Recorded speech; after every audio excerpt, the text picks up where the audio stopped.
Hi friends, welcome back to your channel ex army Suresh lifestyle. അപ്പോൾ ഇന്നത്തെ video എന്ന് പറയുന്നത് വളരെ ഒരു കുഞ്ഞു വീഡിയോ ആണ്. എനിക്ക് തോന്നി എല്ലാവർക്കും ആ ഇൻഫർമേഷൻ എത്തിക്കണമെന്ന്. കാര്യം എനിക്കിവിടെ കോഴി കൃഷിയുണ്ട്. കോഴി റെഗുലറായിട്ട് മുട്ട ഇട്ടുകൊണ്ടിരുന്നതാണ്. ഈ മഴയും കാറ്റും അതിശക്തമായ കാറ്റൊക്കെ വന്ന് 2 ദിവസം കഴിഞ്ഞപ്പോൾ മുട്ടയിടൽ ചുടുവെന്നും പറഞ്ഞങ്ങ് നിന്നു. അപ്പോൾ എനിക്ക് മാത്രമല്ല, എൻ്റെ വേറൊരു കൂട്ടുകാരനോട് അടുത്തുകൊണ്ട് അവനും കോഴി വളർത്തുന്നുണ്ട്. അതങ്ങനെ അവൻ്റെ വിളിച്ചു ചോദിച്ചപ്പോൾ അവിടെയും ഇതാണ് കണ്ടീഷൻ. ഞാൻ ചെയ്ത ചില കാര്യങ്ങൾ നിങ്ങളുമായിട്ട് പങ്കിടാമെന്ന് വിചാരിച്ചു. ഞാൻ കോഴിക്ക് വയറ് ഇളകാനുള്ള മരുന്ന്, അതായത് അൽബോബർ, പിറ്റേ ദിവസം വൈകിട്ട് ഞാൻ അൽബോമർ എപ്പോഴും നമ്മൾ വൈകിട്ടേ കൊടുക്കാവൂ കേട്ടോ, രാവിലെ കൊടുക്കരുത്. വൈകിട്ട് ആഹാരമെല്ലാം കൊടുത്തതിന് ശേഷം മാത്രം കൊടുക്കാവൂ. അപ്പോൾ ഞാനിവിടെ വെള്ളത്തിലാണ് കൊടുക്കുന്നത്. അതുകൊണ്ട് 1 ടീസ്പൂൺ, അതായത് ടീസ്പൂൺ എന്ന് പറഞ്ഞാൽ ടേബിൾ സ്പൂൺ അല്ല, ചെറിയ സ്പൂൺ, ആ 1 ടീസ്പൂൺ എടുത്ത് അതിൽ ഒഴിച്ചിട്ട് 1 ലിറ്റർ വെള്ളം, 1 ലിറ്റർ വെള്ളം എന്ന് പറയുന്നത് ഒരു 1.5 ലിറ്റർ വെള്ളത്തോളം എടുക്കേണ്ടി വരും. അപ്പോഴേ ആ ബക്കറ്റിൽ കറക്റ്റ് ആവുള്ളൂ. കാര്യം അതിൻ്റെ ഹൈടെക് കൂടാണല്ലോ, അതുകൊണ്ടാണ്. ഇപ്പോൾ തറയിൽ വെച്ച് വളർത്തുന്നതാണെങ്കിൽ അത് നിങ്ങൾ 1 ലിറ്റർ എടുത്താൽ മതി. അതിന് കൊടുത്തു. പിന്നെ ഈ ആഹാരം എന്ന് പറഞ്ഞാൽ ഞാൻ കൊടുക്കുന്നത് വെച്ചാൽ തീറ്റയാണ്. ലെയർ മാഷ്, അതിൻ്റെ കൂടെ ഞാൻ ചെറിയ വ്യത്യാസങ്ങൾ വരുത്തി. ലെയർ മാഷ് രാവിലെ ഒരു 6-7 മണിക്ക് കൊടുക്കും. ഉച്ചയ്ക്ക് വീണ്ടും ലെയർ മാഷ് കൊടുത്തിട്ട് ഒരു 3 മണിയാവുമ്പോൾ ഒരു ദിവസം ഞാൻ ഈ തോട്ടം പയർ വള്ളി എന്ന് പറയും, അതായത് പയറൊന്നുമില്ല, പയറിന്റെ ഇലയെ പോലെ ഇരിക്കും. ഇപ്പൊ എൻ്റെ ഇല്ല. അത് ഈ റബ്ബറൊക്കെ നടുന്നില്ലേ, റബ്ബർ തൈയൊക്കെ നടുന്ന റബ്ബർ തോട്ടത്തിൽ പോയാൽ ഇഷ്ടം പോലെ ഉണ്ട്, കാട് കണക്ക് വളർന്ന് കിടക്കും. അതായത് പയറിന്റെ ഇല കണക്ക്. അതിന് നമ്മളിവിടെ പറയുന്നത് വെച്ചാൽ തോട്ടം പയർ എന്നാണ്. അതിൽ പയറൊന്നുമില്ല, പയറിന്റെ ഇലയുടെ അതേ മോഡലിനെ ഉള്ളൂ. അത് ഞാൻ ഇവിടെ ഇല്ല, അല്ലെങ്കിൽ ഏതെങ്കിലും ഈ വീഡിയോയിൽ കൂടി അതിൻ്റെ ഗൂഗിളിൽ നിന്ന് വല്ലതും എടുത്ത് അതിൻ്റെ ഒരു പിക്ചർ ഇട്ടേക്കാം. പറിക്കണമെങ്കിൽ ഇനി കുറേ ദൂരം പോകണം, അതുകൊണ്ടാണ്.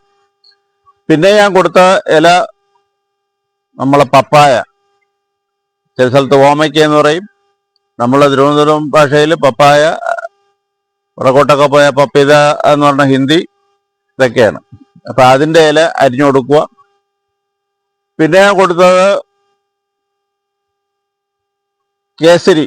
ഇപ്പോഴൊക്കെ കേസരി എന്നല്ലേ പറയുന്നത്, അതായത് നമ്മള് ചെറുപ്പകാലത്തിൽ ഫാഷൻ ഫ്രൂട്ട് എന്ന് പറയുന്ന അതിൻ്റെ ഉണ്ട്. അതെനിക്കിവിടെ ഉണ്ട്, അത് ഞാൻ കാണിച്ചു തരാം കേട്ടോ. അത് ഏത് ഇലയായിരുന്നാലും അരിഞ്ഞ് കൊടുക്കണം, അല്ലെങ്കിൽ കോഴി ഇത് തിന്നത്തില്ല, എടുത്ത് കൊത്തിക്കളയും. നമ്മൾ തറയിൽ വളർത്തുന്നതാണെങ്കിൽ 2-3 പീസായിട്ട് ഇട്ട് കൊടുത്തുള്ള കോഴി കൊത്തി തിന്നോളും. ഇതിലെന്ന് വെച്ചാൽ നമ്മൾ അരിഞ്ഞു കൊടുത്തില്ലെങ്കിൽ അത് 2 കൊത്ത് കൊത്തിയിട്ട് ഇല വെളിയിൽ കളയും. പിന്നെ മുരിങ്ങയുടെ ഇല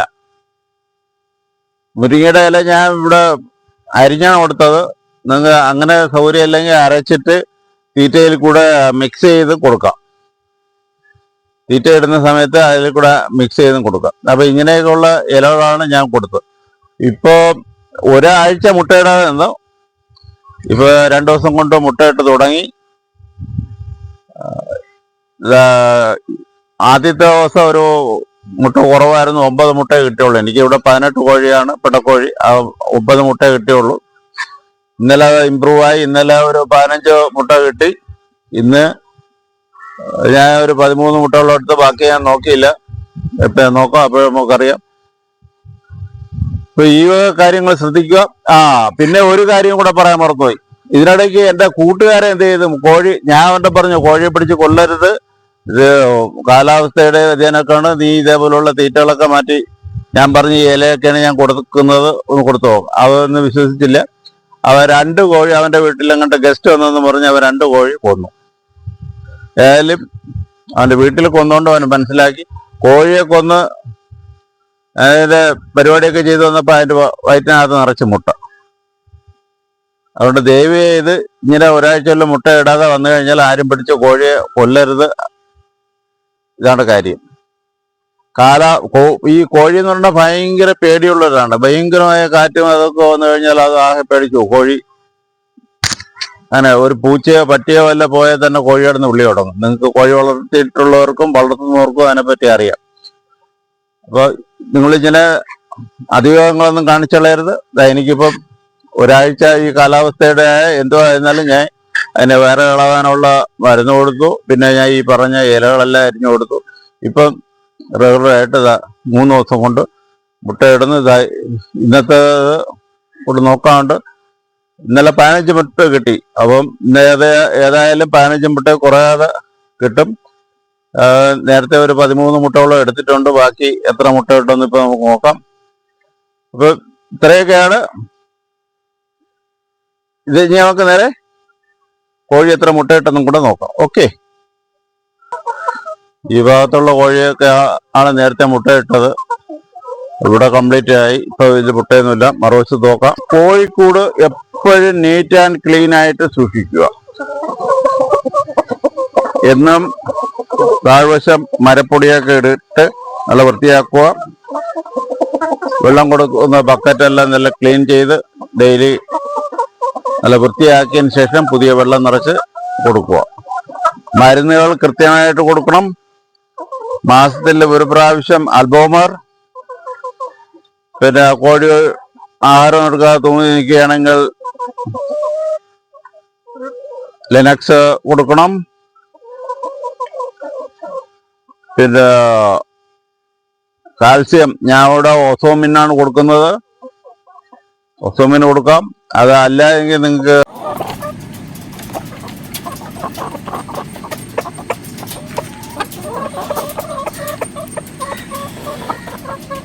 ഇതാണ് തോട്ടം പയർ എന്ന് പറയുന്നത്. ഇത് ഇവിടെ എനിക്ക് കുറച്ച് ഞാൻ നട്ട് വെച്ചിട്ടുണ്ട്.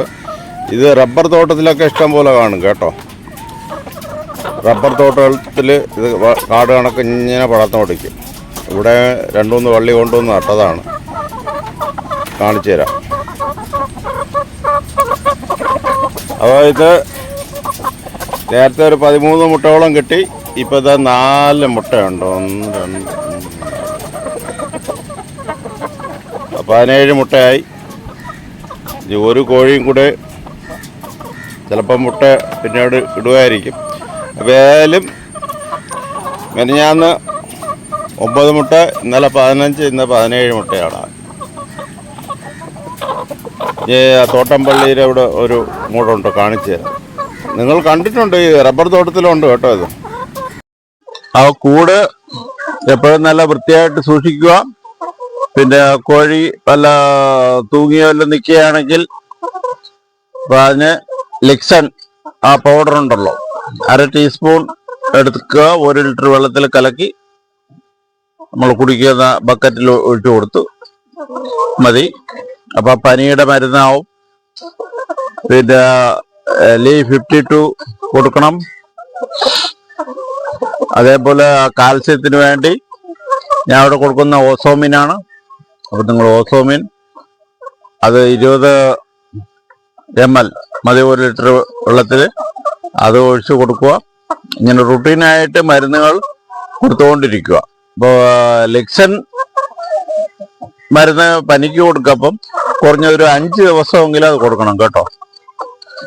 വയറിളകാനുള്ള മരുന്ന് അൽബോമർ മാസത്തിൽ 1 പ്രാവശ്യം, മാസത്തിൽ 1 ദിവസം 1 പ്രാവശ്യം, അത് വൈകിട്ട് ഈവനിങ്ങിന് ആഹാരമെല്ലാം കൊടുത്ത ശേഷം മാത്രം കൊടുക്കണം.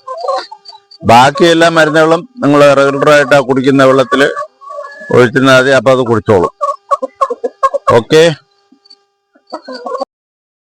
ഇതാണ് മുരിങ്ങയില കേട്ടോ. മുരിങ്ങയില കേട്ടോ.